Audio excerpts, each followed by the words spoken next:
This one warranted to be read from the pulpit, because not all of you take the time or have the time, it seems like, to stop and read the reports from our missionaries. But this one from Paul will grab you. This is from Paul, who goes down to the Guatemala mission. He said, Guatemala is approximately equal in size and numbers to that of the state of Illinois. And it has been described as the worst place in the world to be a child. Now this is important for us to hear and know, for the simple reason that we support an orphan mission in Guatemala. More than 660 children were murdered there in 2014. Think about that. The size of the state of Illinois. 660 children were murdered in the year of 2014. The Office of the Public Prosecutor says a case of sexual violence is reported every 2 hours. Sexual abuse is a problem for many children and young people in Guatemala. In 2014, the Office of the Public Prosecutor received 8,067 reports of sexual violence against children. And this figure obviously does not include the instances of abuse that go unreported.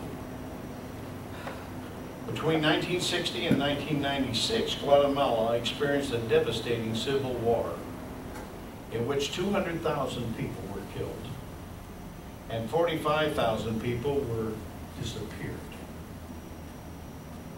The UN later ruled that genocide, war crimes, and crimes against humanity had occurred during this conflict. But last year, the government in Guatemala denied the genocide. Ongoing protests against Guatemala's president, Otto Perez Molina, accuse him of corruption, with demonstrators like 25-year-old Helen Arriaza describing the way the government and the courts are run as rotten.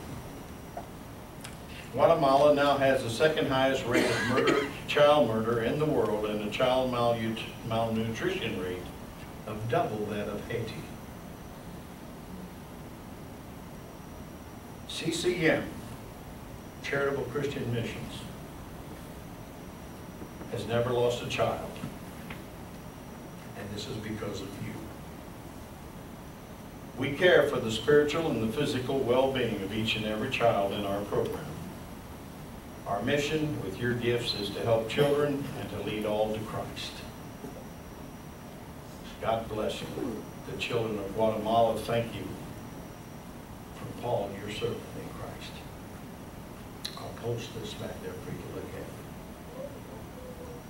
But I've been there with Paul, and I've seen his circumstances. And they're beautiful people. They're just beautiful people. And what we do, when you sponsor a child, and I want you all to pray once again and ask God what your part might be in maybe sponsoring another child. Amen. But for $30 a month, you take that child out of this situation and put them into a Christian environment where they're educated to go on and become doctors, nurses, dentists, and anything else. Get a complete education, but on the same time learn to know who Jesus Christ really is and become Christians.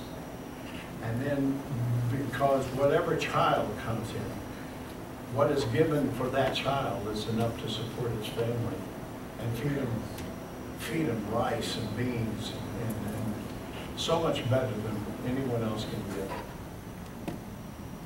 It's just amazing when I went down with Paul and I'd walk in amongst them, and they would just come up and thank me. Thank me for what we're doing as a church. And you can sponsor a child. And if you want to know more about that, see Paul when he comes, or see us afterwards. But this is an amazing thing, isn't it? Yes. I mean, it gets your attention. Whenever you think things are going on, you know, you read things like this and it's awful easy to be thankful I'm an American. I thank God that I was born and raised in America. Amen. I don't take that just for granted anymore. I become much more of a patriot because I'm so thankful of what my life has been like as compared to what it's like for so many others. But things are changing in this country too. We need to be a little more aware of it.